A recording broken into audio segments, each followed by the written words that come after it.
tous et bienvenue dans cette nouvelle vidéo. Aujourd'hui il s'agit d'un nouvel update lecture et je vais vous parler de 2 romans et de 3 romans graphiques. Le premier roman dont je vais vous parler, il s'agit de 49 jours je compterai pour toi de C.S. Quill aux éditions Hugo Roman dans la collection New Romance.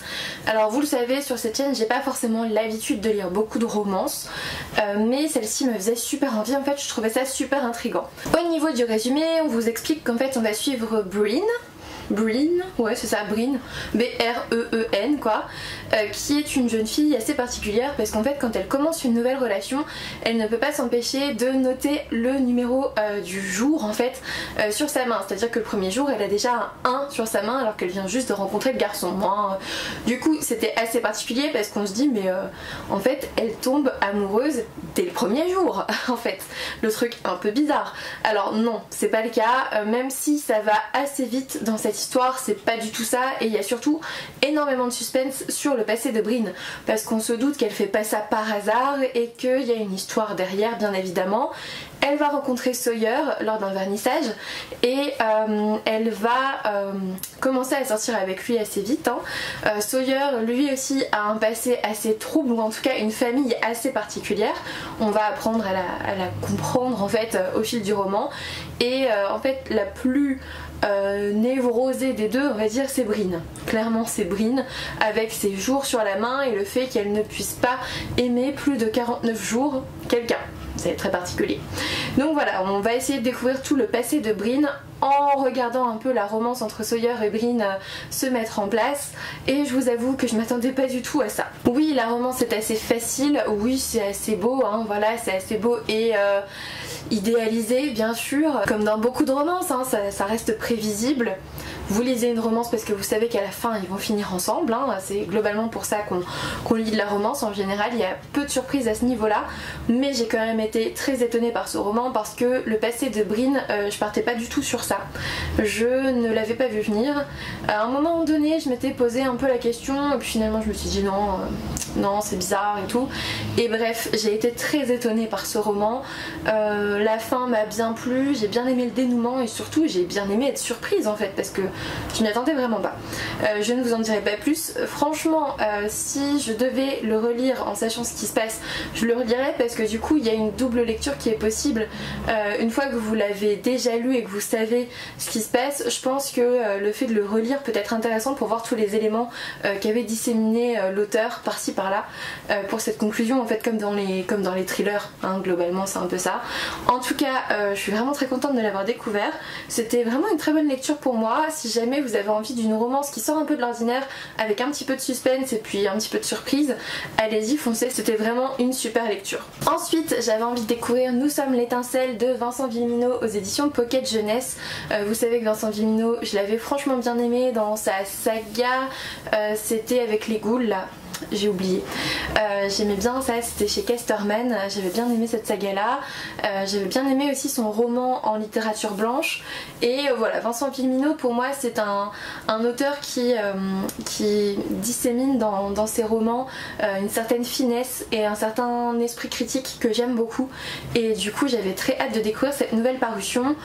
J'en ressors pas forcément méga satisfaite, c'est à dire que pour moi ça a été une bonne lecture et je vous incite à la découvrir si jamais ça vous intéresse, mais je me suis un petit peu perdue. Je vous explique. Dans ce roman on va suivre vraiment beaucoup de personnages différents à différentes époques, et du coup moi personnellement je me suis perdue, c'est à dire que il y a plein de chapitres différents où vous allez d'une époque à l'autre, d'un personnage à l'autre, et vous mettez quelques pages à resituer tout ça quoi, et c'est un petit peu compliqué du coup. L'histoire globale en fait c'est que à un moment donné les jeunes adultes dont je fais partie en ont eu marre de suivre une existence toute tracée dans cette mondialisation insupportable et de ne naître que pour être de nouveaux pions dans la société.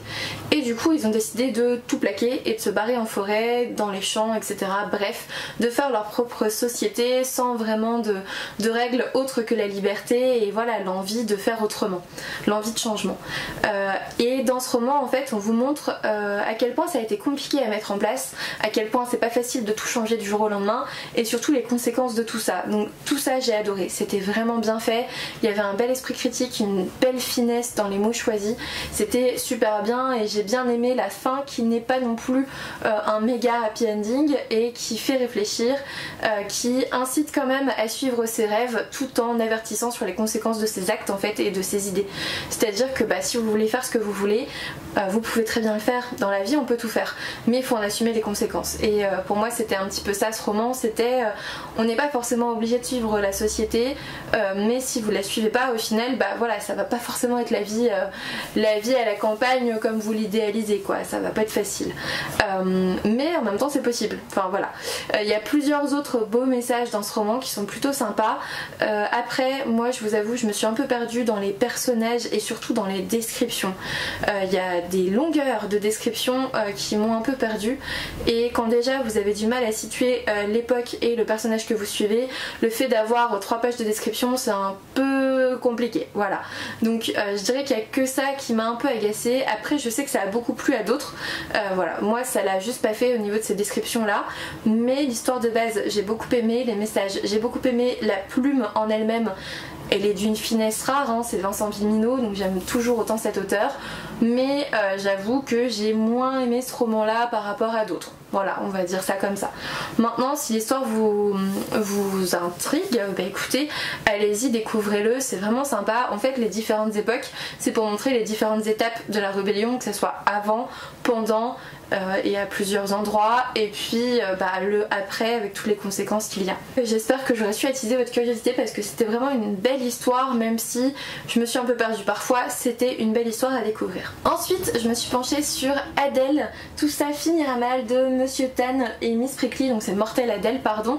C'est aux éditions France Loisirs, j'ai vu qu'ils les avaient sortis, j'ai vu ça sur la chaîne de Stéphanie de Piketty Bookin, et je connaissais pas du tout Adèle en fait, moi j'ai jamais lu Mortel Adèle, et c'est tellement drôle, mais tellement drôle, ça a été une bouffée d'air frais.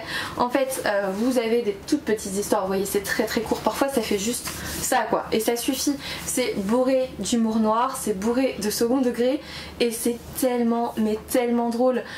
J'en avais gardé plusieurs, c'était... qu'est-ce que j'avais gardé moi? J'avais envoyé en fait des photos de la BD à certains amis parce que c'était trop drôle, et à ma soeur, et en fait, à un moment donné, par exemple, rien que ce qui me concerne le plus, elle est emmenée chez un pédopsychiatre pour parler parce qu'elle est quand même insupportable et c'est un petit démon cette gamine, et en fait elle lui demande de parler, elle lui dit vous d'abord, et en fait quand les parents reviennent la chercher, il se retrouve avec le pédopsychiatre en pleurs sur son divan, et Adèle qui est là comme ça en mode j'ai rien fait, hein, je lui ai juste dit de parler quoi, enfin ça m'a fait rire.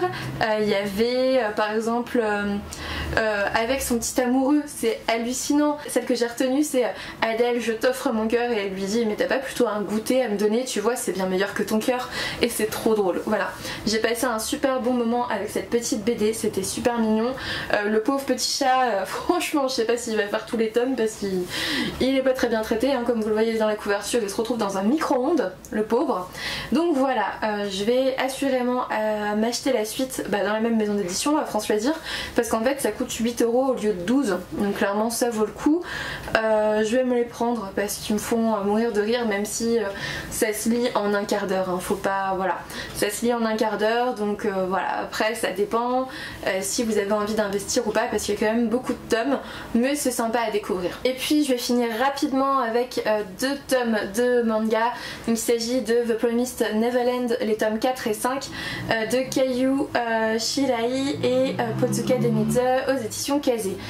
J'en parle très rapidement parce que je vous parle très rarement des mangas en milieu de saga, mais là pour le coup le 4 et le 5 en fait je les ai lus dans le week-end d'Amil, et c'était tellement bien dans le sens où en fait dans les 3 premiers on a vraiment l'histoire qui se met en place, et je trouvais que dans le deuxième et le troisième il n'y avait pas tant d'action que ça, et franchement on attendait que ça bouge un petit peu, et si j'avais envie d'en parler là c'est parce que dans le quatrième ça bouge, voilà.